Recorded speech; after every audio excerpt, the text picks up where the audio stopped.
How do you become the most demanding coach in your sport while also being the most caring? In 1974, Pat Summitt became head coach of the University of Tennessee Lady Vols at age 22. Over the next 38 years, she'd become the winningest coach in college basketball history.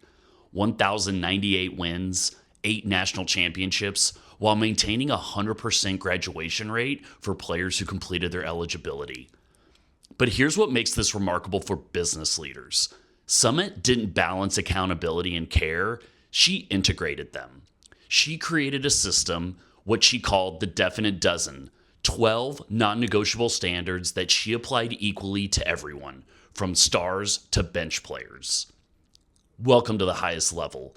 I'm Coach Evan, and I study what separates legendary leaders from everyone else. Today, we're breaking down Pat Summitt's leadership model, the principles that built sustained excellence by combining uncompromising standards with a deep investment in people's development. By the end of this case study, you'll have 5 proven leadership principles that create accountability cultures without becoming toxic, whether you're leading a Fortune 500 company or building a startup from the ground up. Let's dive in. First, let's understand what Pat Summitt achieved.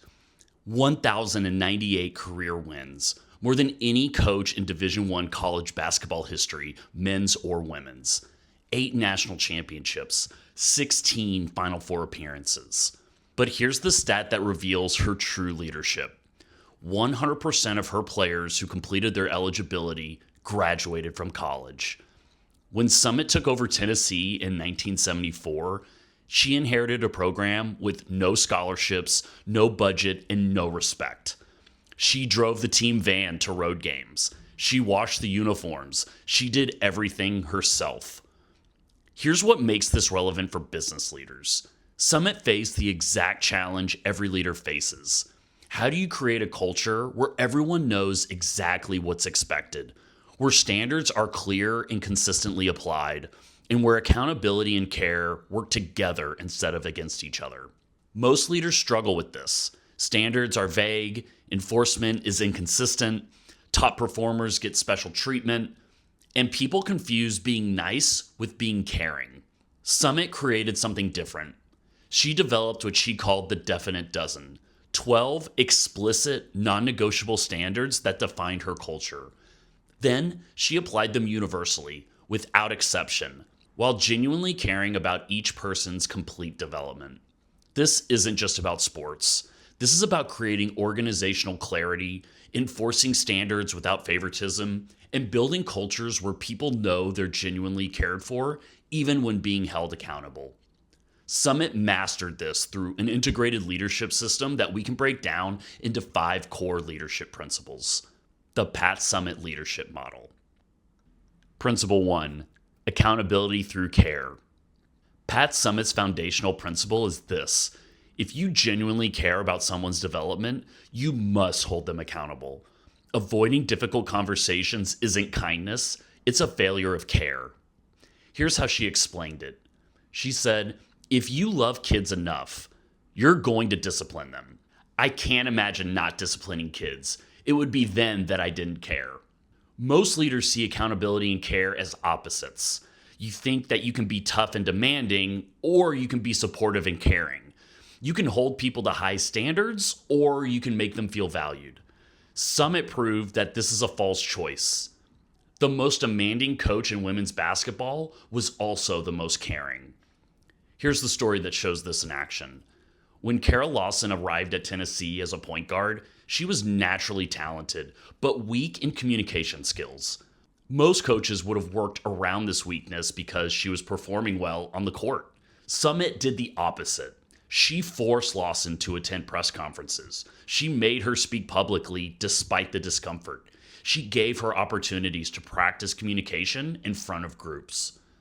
Lawson later said, she identified communication as an area I needed to improve in. Just because I was weak in that area didn't mean that I could avoid it or bury it. You have to work on the things you have weaknesses in. Now, Carol Lawson is the head coach at Duke basketball, and she credits communication as one of her greatest strengths. That transformation happened because Summitt cared enough to hold her accountable for developing her weakness. But here's the key. Summitt also created intimacy that made accountability possible. She insisted players call her Pat instead of Coach or Mrs. Summitt. She explained, I didn't think that they would confide in Coach or Mrs. Summitt. I knew that they would feel comfortable coming into my office and confiding in me if they called me Pat. Think about that. Great leaders treat their teams like family, not employees. But family doesn't mean avoiding accountability. It means caring enough to demand excellence. Now, why does this matter for your leadership? Most leaders fall into one of two traps. The first trap, you avoid accountability to be nice. You don't want to upset people, so you avoid difficult conversations. Performance stagnates, mediocrity becomes acceptable, and your high performers get frustrated watching underperformers get the same treatment. The second trap, you hold people accountable without genuine care. You're demanding, but people don't trust your motives. They comply out of fear, not commitment.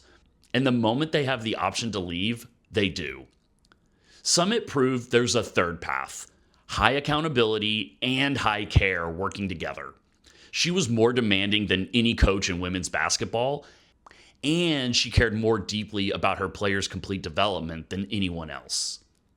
The tactical takeaway. Stop seeing accountability and care as opposite ends of a spectrum. They're complementary forces that strengthen each other. If you're avoiding a difficult conversation because you don't want to upset someone, you don't actually care about their development. This is the foundation that everything else builds on. You can't have the definite dozen without care that makes standards feel like investment rather than punishment. You can't develop leaders without the accountability that drives growth. You can't apply universal standards without the care that preserves relationships. Summitt understood that true care sometimes requires temporary discomfort to create long-term growth. And effective accountability requires genuine investment in people's success. The key takeaway, genuine care requires accountability. And effective accountability requires genuine care. Principle 2, define and enshrine non-negotiables. Pat Summitt understood something most leaders miss. Vague expectations create vague results. If you want a culture of excellence, you need explicit, specific, non-negotiable standards that everyone understands. She created what she called the definite dozen, 12 rules that defined acceptable behavior and cultural expectations at Tennessee. These weren't suggestions. They were requirements. Here are the 12. Respect yourself and others. Take full responsibility. Develop and demonstrate loyalty. Learn to be a great communicator. Discipline yourself so no one else has to. Make hard work your passion. Don't just work hard, work smart. Put the team before yourself. Make winning an attitude. Be a competitor. Change is a must. Handle success like you handle failure. Now, let me break down why this is so powerful. Most organizations have vague values posted on walls that nobody can remember or apply. Something like integrity, innovation, excellence. What does that actually mean on a Tuesday afternoon when you're making a decision? Summitt made hers specific and actionable. Discipline yourself so no one else has to. That's clear. Put the team before yourself. That's measurable. Handle success like you handle failure. That's a specific behavior standard. Here's the story that shows this in action. Number 2 was take full responsibility. Summitt said, this is hard for a lot of people. Excuses, blame, shortcuts are just too tempting. But if you were never wrong, how could you ever improve? She wouldn't accept excuses after losses. No blaming referees, no complaining about injuries. The definite dozen made it explicit. Dishonest teams don't win the big one. They cover up their losses with rationalizations and soothe their egos with excuses. After every loss, players knew they'd review film and take responsibility for what they could control. This was the standard, clearly defined. Here's another example. Number 4, learn to be a great communicator. Summitt didn't just say communicate better. She was specific about what she meant. Listening, eye contact, body language, and silence were highly valued. She said, lack of communication leads to doubt and negativity. These can kill any team. So great teams over-communicate. That's a specific, actionable standard. Now, why does this matter for your leadership? Most organizational cultures are implicit, not explicit.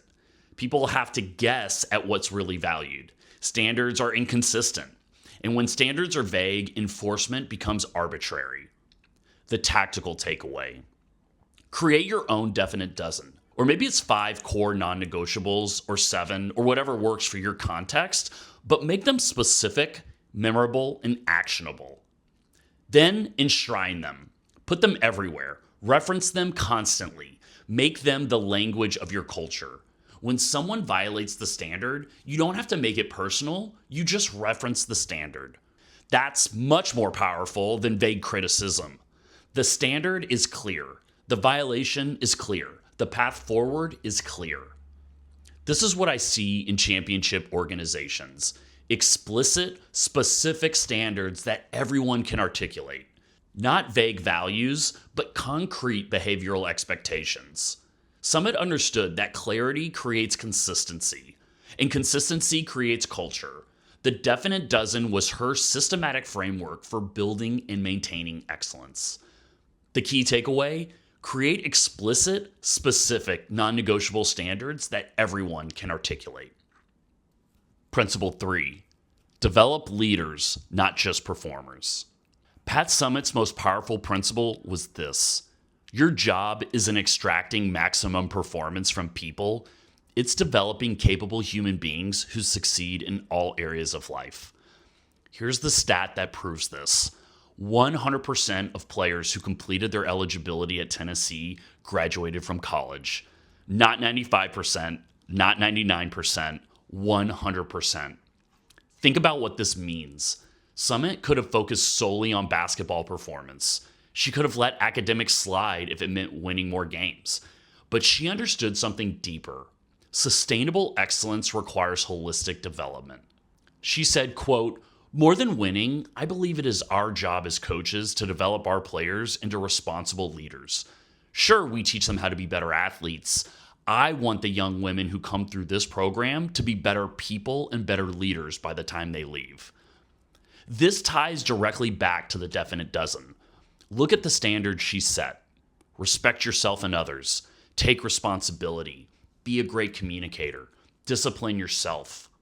These aren't just basketball skills. They're life skills. And here's what this creates. Loyalty.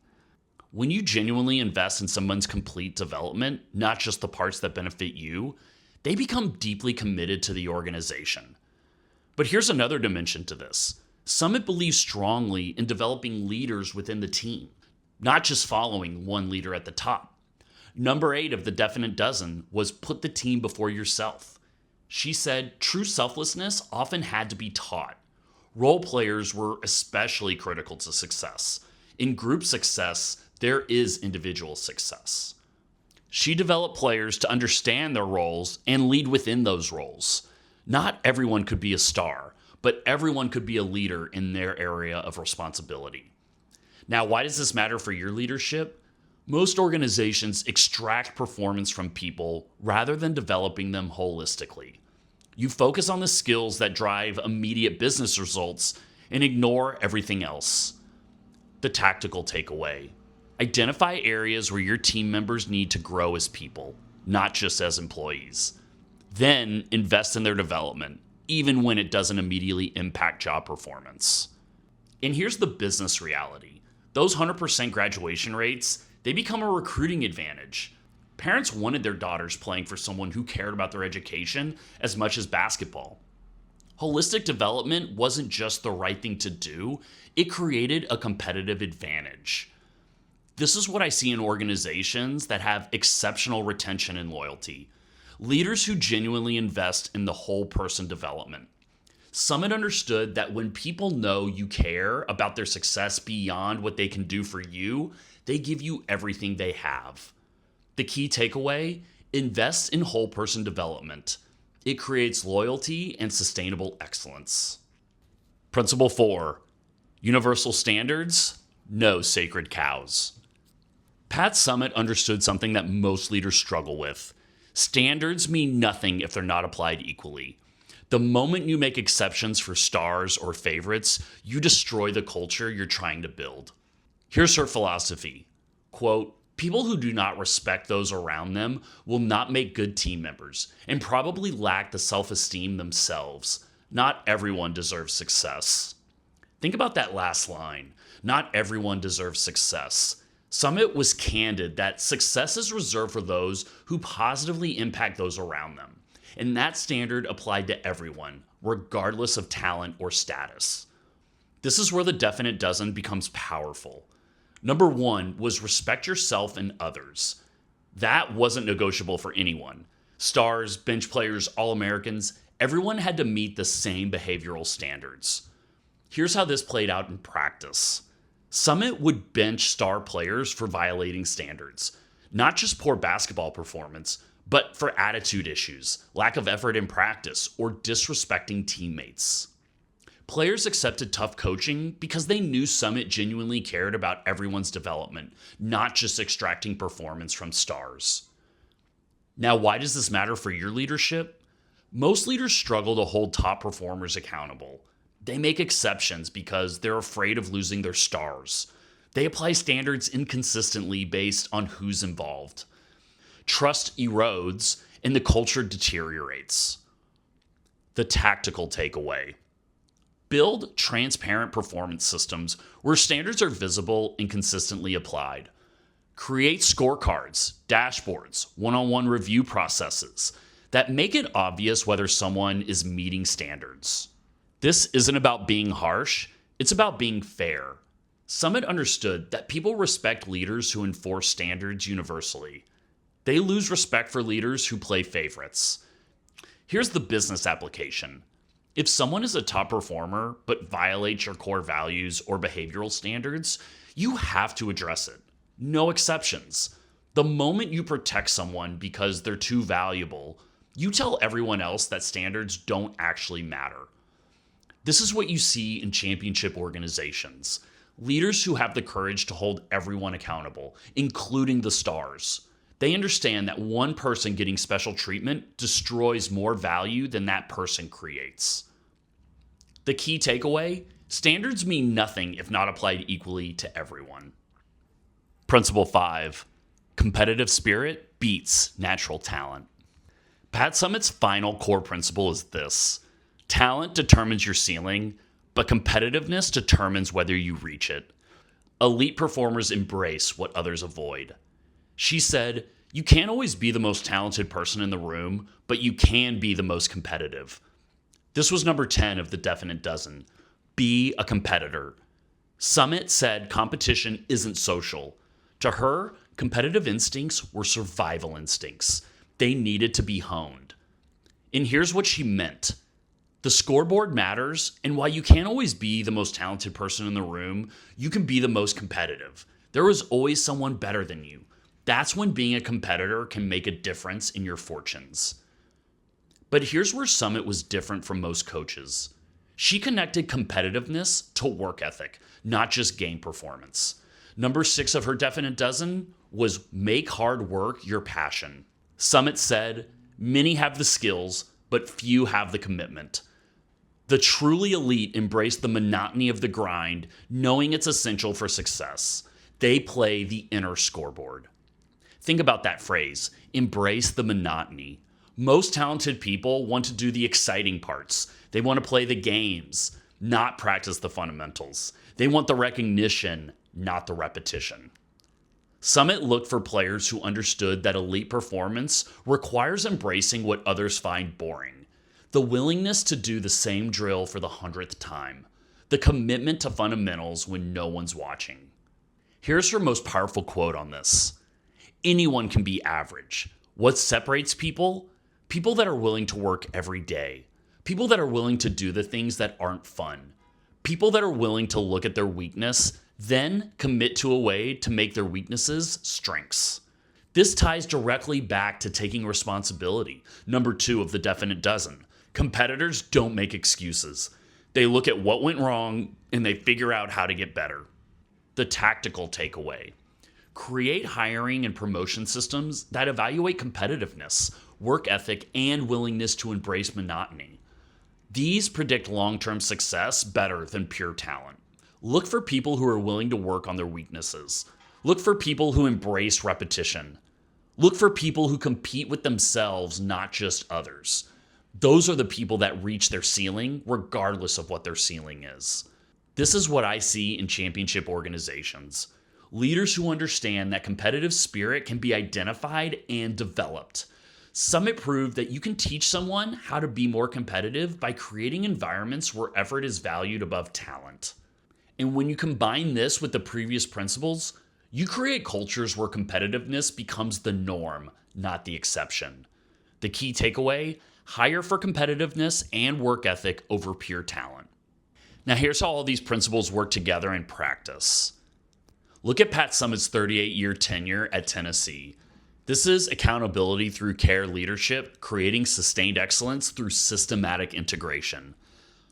You had accountability through care. Summitt was simultaneously the most demanding and most caring coach in women's basketball. She created intimacy by having players call her Pat, while holding standards so high that she'd bench stars for not meeting them. Players knew every difficult conversation came from genuine care for their development. You had define and enshrine non-negotiables. The definite dozen wasn't a poster on the wall. It was the language of the culture. When someone violated a standard, Summitt didn't make it personal. Clear standards created consistent enforcement. You had developing leaders, not performers. That 100% graduation rate wasn't an accident. Summitt invested in players' communication skills, leadership abilities, and life preparation, even when it didn't directly impact basketball performance. You had universal standards, no sacred cows. Stars got benched for violating standards. Role players got the same coaching as All-Americans. Everyone understood that the definite dozen applied universally. This created trust because players knew that the system was fair. Competitive spirit over talent. Summitt recruited talent, but she valued competitiveness more. Players who embraced the monotony of practice, who worked on weaknesses without being asked, who competed with themselves. Those were the players that succeeded regardless of their natural ability. Notice the complete integration. The care made accountability possible. The definite dozen made expectations explicit. The holistic development showed genuine investment. The universal standards created fairness. And the competitive spirit sustained excellence year after year. This is the difference between good leaders and legendary leaders. They don't just use individual tactics. They create integrated systems where every principle reinforces every other principle. In your organization, this could look like being genuinely invested in people's complete development while holding uncompromising standards, creating explicit, specific behavioral expectations that everyone can articulate, applying those standards universally without exception, valuing the competitive spirit and work ethic over pure credentials. Summitt didn't build a dynasty through complex schemes or revolutionary innovations. She built it by integrating accountability and care into a systematic framework that developed both championship performance and whole human beings. And here's the proof it works. 1,098 wins, 8 national championships, 100% graduation rate, 16 Final Four appearances. Those aren't trade-offs, that's integration. So there you have it. Pat Summitt's leadership model, broken down into 5 actionable principles: accountability through care, define and enshrine non-negotiables, develop leaders, not performers, universal standards with no sacred cows, and competitive spirit beats natural talent. The bottom line, Pat Summitt proved that accountability and care aren't opposite ends of the spectrum. They are complementary forces that strengthen each other when integrated with explicit standards applied universally. Here's your homework. This week, draft your own definite dozen, or maybe it's 5 core non-negotiables for your team. Make them specific, memorable, and actionable. Then start using them as the language of your culture. If you found this valuable, subscribe for more championship leadership case studies. Next week, we're breaking down Steve Kerr and how leadership through vulnerability created championship cultures in the modern era. And if you're a business leader who wants to create accountability cultures without toxicity, like Summitt did, check out the link in the description. I work with executives who want to integrate high standards with genuine care for people's development. Until next time, lead like a legend.